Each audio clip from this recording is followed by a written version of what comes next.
police, 9 wounded, 3 critically, in Providence, Rhode Island shooting. Multiple guns used in shooting related to ongoing feud, police say. 9 people were wounded in a shooting Thursday evening in Rhode Island's capital in what police there believe to be the largest shooting in city history.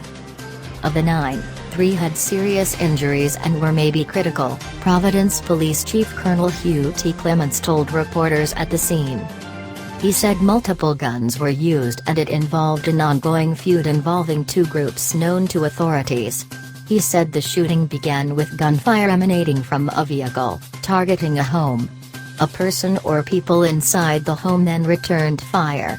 He described the participants as young men. The shooting took place just before 7 p.m. in the southeastern neighborhood of Washington Park, which Clements described as a typically quiet neighborhood. Clements said an estimated several dozen shots were fired. Evidence markers showing where more than a dozen shell casings littered the ground could be seen in the distance. Police sealed off the area. No arrests have been made. Clements stressed the investigation was in its early stages. Detectives were at the hospital interviewing the victims, who are between the ages of 19 and 25. Further details about their identities were not released. He said police have made strides to get guns off the streets and thus called the shooting very disappointing.